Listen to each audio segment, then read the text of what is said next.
राजाराम बापू यांची औलाद वाटत नाही असे जे टीका आहे ते गोपीचंद पडळकर यांनी केलेली आहे आणि याबाबत जे शरद पवार यांनी मुख्यमंत्र्यांकडे तक्रार केलेली आहे की अशा प्रकारचे प्रकरण जे आहे ते खपवले जाणार नाही, यावर टीका करतात। आमदार गोपीचंद पडळकर यांनी केलेलं वक्तव्य आम्हाला मान्य नाही।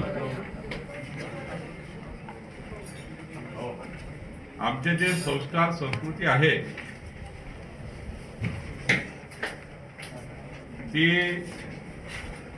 कुण्या व्यक्तीच्या आईवडिलाबद्दल बोलण्याचा अधिकार आम्हाला नाही। आईवडिलाचे नाव घेऊन त्या ठिकाणी एखाद्या व्यक्तिमत्वावर टीका करणे, या आईवडिलाचा उल्लेख हा सार्वजनिक करणे हे काही योग्य नाही। आणि गोपीचंद पडळकरजी यांच्याशी मी चर्चा करणार आहे आणि यानंतर मात्र गोपीचंद पडळकरजी असे वक्तव्य करणार नाही याकरता आम्ही त्यांच्याशी चर्चा करणार आहोत। मी स्वतः चर्चा करणार आहे आणि गोपीचंद पडळकरची ही चूक आहे की माननीय जयंत पाटील यांच्याबद्दल त्यांच्या वडिलांचा उल्लेख करून केलेलं वक्तव्य अत्यंत चुकीचं आहे असं मला वाटतं। नेपाळमधील आंदोलनाच्या पार्श्वभूमीवर राहुल गांधींनी आज असा विश्वास व्यक्त केला आहे की भारतीय तरुण आणि जेन झेड हे संविधानाचं आणि लोकशाहीचं रक्षण करतील असं राहुल गांधी आज बोलले। राहुल गांधींनी कदाचित स्वर्गीय पंतप्रधान इंदिरा गांधीजींनी लावलेली आणीबाणी ही राहुल गांधीला मान्य आहे। राहुल गांधी या देशामध्ये अराजकता पैदा करणाऱ्या लोकांना सपोर्ट करण्याचा प्रयत्न करतात आहे। आणीबाणीचे ज्यांचे संस्कार आहेत, आणीबाणी लावण्याचे संस्कार ज्यांचे आहेत, त्यांच्याकडून दुसऱ्या अपेक्षा नाही।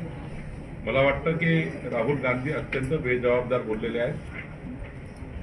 देशामध्ये पक्षाची मतभिन्नता वेगळी राहू शकतं, पण या देशामध्ये अराजकता निर्माण करणाऱ्याच्या पाठीशी आपण आहोत असा त्यांचा हेतू दिसतो। या देशामध्ये महामानव डॉक्टर बाबासाहेब आंबेडकरांच्या संविधानानं चालणारं, अत्यंत मजबूत संविधानाने चालणारं सरकार आणि जनता या देशामध्ये आहे। 140 कोटी भारतीय कधी नेपाळ सारख्या घटनांचा विचारही करू शकत नाही। या देशामध्ये अनेक जाती धर्माचे लोक, जरी काही ठिकाणी मतभेद झाला असेल पण मनभेदामध्ये जगत नाही, मनभेद आमच्या देशामध्ये नाही। त्यामुळं आपला देश हा वेगळ्या संस्कार संस्कृतीचा देश आहे। मला वाटतं राहुल गांधींना या देशाचे संस्कार संस्कृती ही त्याचा विसर पडला असं मला वाटतं। नागपुरात राष्ट्रवादी काँग्रेसचं चिंतन शिबिर सुरू आहे, त्या ठिकाणी दादा आणि ताई एकत्र व्हा असे पोस्टर राष्ट्रवादीच्या कार्यकर्त्यांनी लावलेले आहेत। नाही, असं आहे की ते त्यांचे राष्ट्रवादीच्या कार्यकर्त्यांनी असे जर पोस्टर लावले असतील तर त्यांच्या त्या भावना आहेत। तर भावनेला आपण त्या ठिकाणी राजकीय करणे काही योग्य नाही। आपापल्या भावना व्यक्त करण्याचे अधिकार प्रत्येक व्यक्तीला आहे, तशा त्यांनी भावना व्यक्त केल्या असतील। मी राष्ट्रवादीचं जे शिबिर चालू आहे नागपूरमध्ये, अजितदादा राष्ट्रवादी काँग्रेस पक्षाचे अध्यक्ष आहेत, या शिबिराला मी शुभेच्छा देतो। कारण नागपूरमध्ये शिबिर होत आहे, आमच्या मित्रपक्षाचं शिबिर आहे, त्यामुळे शिबिराला शुभेच्छा येतो। पण असे काही पोस्टर लावले असतील तर मला वाटतं त्या भावना आहेत।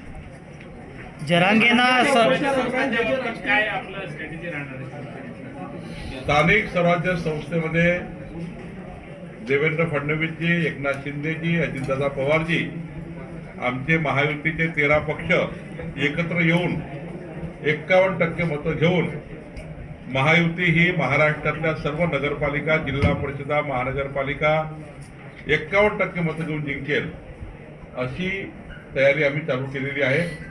अशी तयारी आमची झाली आहे आणि मला विश्वास आहे की महाराष्ट्राची जनता ही जात, धर्म, पंथ या आधारावर मतदान न करता नाही, भुजबळ साहेबांनी जे काही बोलले आहे ते भुजबळ साहेबांचं मत आहे. आमचं एवढंच मत आहे की ओबीसीच्या हक्काचं कुणीही काढू शकत नाही. 353 जातीचा 18 पगड जातीचा ओबीसी समाज, या ओबीसी समाजाचं दिलेलं आरक्षण, राज्य मागास आयोगानं दिलेलं प्रोटेक्शन, माननीय प्रधानमंत्री मोदीजींनी ओबीसी आयोगाला दिलेला संवैधानिक दर्जा, यातून दिलेलं प्रोटेक्शन, राज्यातल्या ओबीसी समाजाचं कोणतंही ताटातलं कोणी काढू शकणार नाही.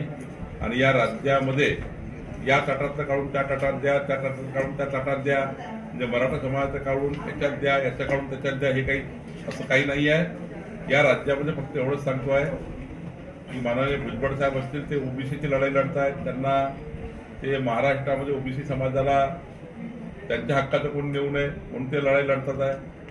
तिकडं मराठा समाजाची लढाई त्यांना न्याय मिळण्याची आहे. एकंदरीत या राज्यामध्ये सर्व समाजाला, सर्व व्यक्तीला योग्य न्याय मिळाला पाहिजे, ही भूमिका भारतीय जनता पार्टीची आणि माननीय मुख्यमंत्री देवेंद्र फडणवीसची आहे. आमचं सरकार हे सर्व समाजाला योग्य न्याय देण्याचं काम करत आहे. आणि एक नक्की सांगतो, आमचं सरकार कुणाचेही आरक्षण काढून कुणाला देणार नाही. आमचं सरकार कुणाच्याही ताटातलं काढून कुणाला देणार नाही. आमचं सरकार ओबीसीचं ओबीसीला राहील, मराठाचं मराठाला जाईल, एससीचं एसटीला जाईल, एसटीचं एसटीला जाईल आणि कोणत्याही समाजावर अन्याय होणार नाही याची काळजी महाराष्ट्र सरकारची काळजी घेईल. राज ठाकरे, उद्धव ठाकरे यांच्या एकत्र येण्याच्या चर्चेच्या पार्श्वभूमीवर आज राज ठाकरे बदलापूर, अंबरनाथ, डोंबिवलीच्या दौऱ्यावर आहेत. तेथील मनसैनिकांना मार्गदर्शन करतायत. आणि दुसरीकडे उद्धव ठाकरेंनी आज या तीनही नगरपालिकांच्या क्षेत्रातल्या पदाधिकाऱ्यांना त्यांच्या मातोश्रीवर बैठकीसाठी बोलवलंय. एकूणच शिंदेंच्या बालेकिल्ल्यात त्यांना घेण्यासाठी ठाकरे बंधूंची रणनीती आहे असं चित्र दिसत आहे. मी यापूर्वी सांगितलं की राजसाहेबांनी आणि उद्धवजींना आमच्या शुभेच्छा आहेत. त्यांनी नक्की एकत्र यावं आणि एकत्र येऊन पारिवारिक, कौटुंबिक सर्व कार्यक्रमात दोन परिवार एकत्र यावेत. हेच संस्कार आपले आहेत, हीच संस्कृती आपली आहे. राहिला प्रश्न राजकारणाचा, उद्धवजी आणि राजसाहेब वेगळे काय कशासाठी झाले होते? राजकारणाकरता झाले होते. राजकारणात त्यांच्या पटलाने वेगळे झाले होते. आता राजकारणात पटायला लागलं तर एक आले, राजकारणात पटायला लागलं तर एक आले. पण ही तुम्हाला नक्की सांगतो, कितीही काही केलं, किती लोकसभेसारख्या निवडणुकीमध्ये खोट्या प्रचाराच्या आधारावर काही लोक सत्तेमध्ये येण्याचा प्रयत्न झाला लोकसभेच्या काळात, पण आता मात्र शिंदेजी असतील, एकनाथ शिंदेजी असतील, अजित पवारजी असतील, आमचा पक्ष असेल, आमचे मुख्यमंत्री असतील देवेंद्र फडणवीसजी, आम्ही सर्वांनी एकत्रितपणे मुंबईपासून तर गडचिरोलीपर्यंत सर्व निवडणुका प्रचंड बहुमताने जिंकू अशी आमची तयारी आहे. त्यामुळं राजसाहेब आणि उद्धवजी एकत्र आले तरी आम्हाला काही फरक पडत नाही. आम्ही आमच्या विकासाच्या मुद्द्यावर निवडणूक लढवू. महाराष्ट्राला आम्हाला विकसित महाराष्ट्राकडे न्यायचा आहे.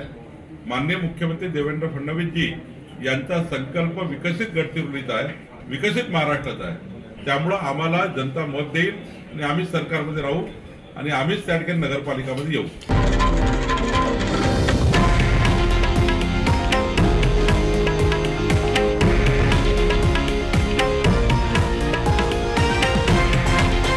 हे आहे देशातील नंबर 1 न्यूज नेटवर्क आणि आपण पाहत आहात TV9 मराठी, एकमेव.